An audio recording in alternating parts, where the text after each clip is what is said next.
What's up, YouTube? Back then, we're going to take another look at the 3070 XC3, but this time I'm going to show you different changes I made to it since the last video just to keep it stable. So I know I hit some good mega hash numbers. I was at over 63 mega hash a second, but after about 13 hours of mining, it started getting a lot of incorrect and rejected shares.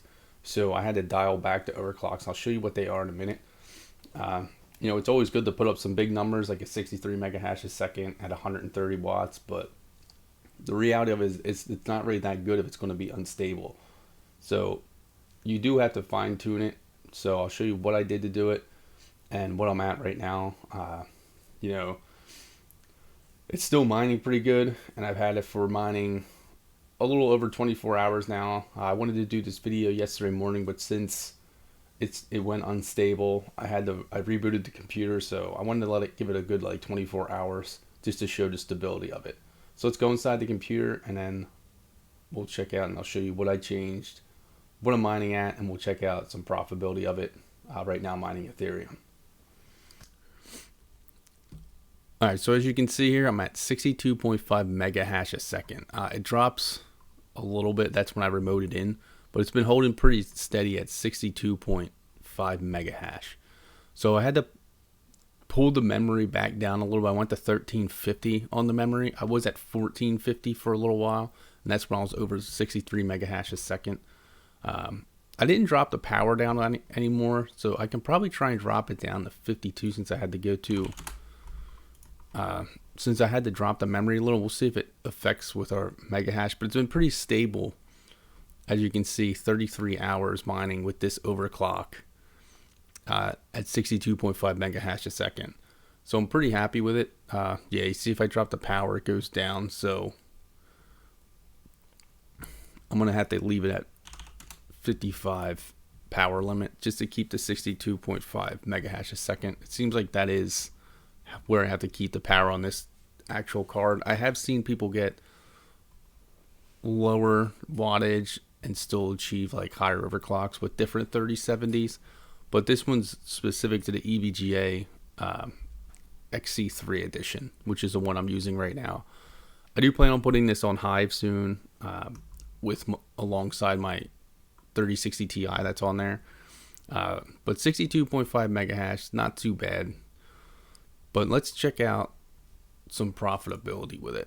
So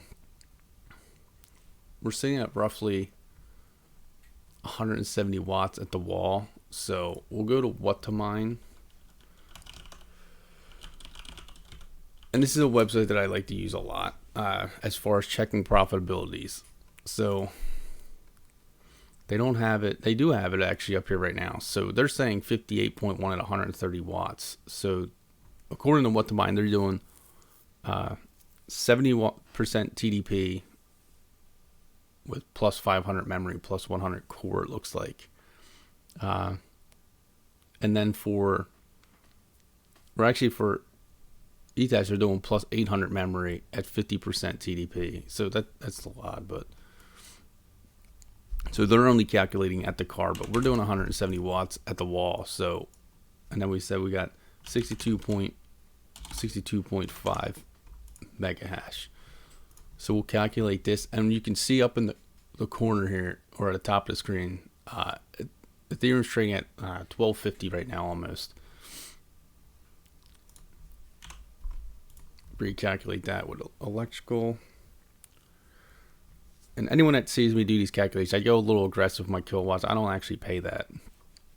So this one GPU is generating roughly $4.44 a day in USD. That'll give me a profit of $3.83 per day that it's mining. Now remember, that's if I sell the coin right away. If this goes up or down, this profitability will change. But right now, $3.83 per day it's very, very good pretty much. It's a pretty efficient card for the most part. So let's look at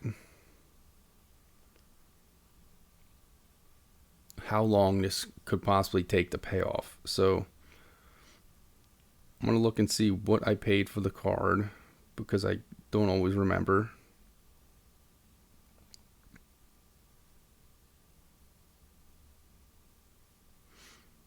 So for this GPU, I paid $577. So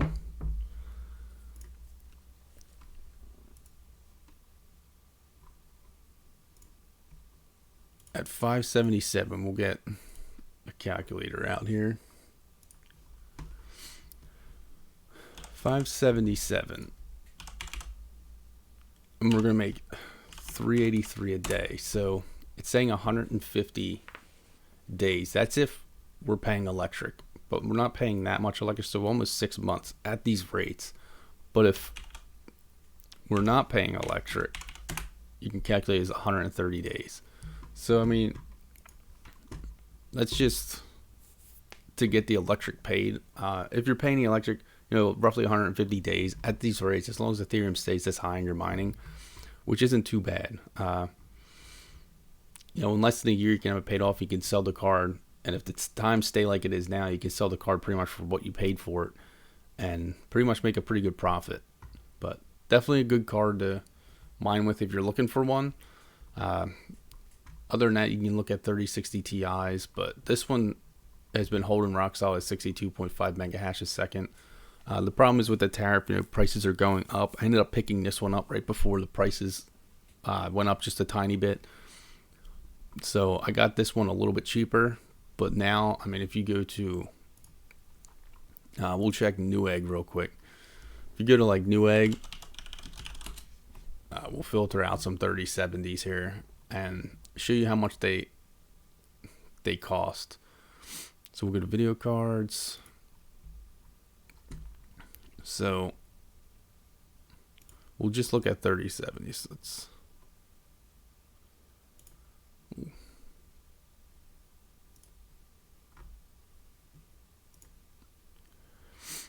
3070s, we'll apply that.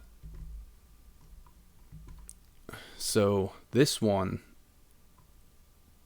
is right here, the XC3. So now it's $639.99. So I mean, that went up a good amount.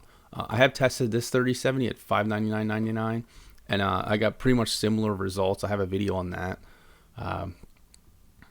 But you know, with the price increase, it's kind of crappy. But let's see if there's a cheaper one that we can possibly get. I think there's a Ventus. The Ventus is $499.99 when it's in stock, and I have seen this come in stock relatively often. It seemed like MSI has been dropping a lot of GPUs last week.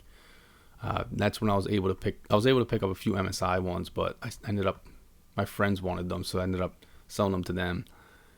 Not at a markup, but I'm just too nice. So my one friend wants this KO one, but I'll see if I can get my hands on that for him and test it out. The KO is supposed to be pretty good at overclocking. From what I understand, this XC3 hasn't been good for overclocking, but that was a lot of gamers saying it. As far as mining, it seemed to overclock just as good as this Asus Dual. So I don't know where they're getting that info. This is still one of my favorites, so I have it in a 3060 Ti, but you know, that just gives you a baseline on the prices. Newegg doesn't jack up their prices much. Micro Center, Newegg, and Best Buy seem to be right in line with how much they're charging for them. Even when I looked at like the Asus cards, it's the same on their website, and Zotac is the same on their website. This one was actually a little cheaper on their website. I don't know if that was before the markup or not, but that gives you the general idea what you'll be paying for a 3070. And then this is, like I said, my stable hash rate. You may be able to achieve more. It all depends on Silicon Lottery, which it's possible that I just didn't get a great card, because I have seen these in the 64 mega hash a second. But then again, this is stable. This isn't one I could just achieve just the hash. Like I said, when I was at 63.5, almost 64, I was mining with that for about 13 hours before it started going unstable.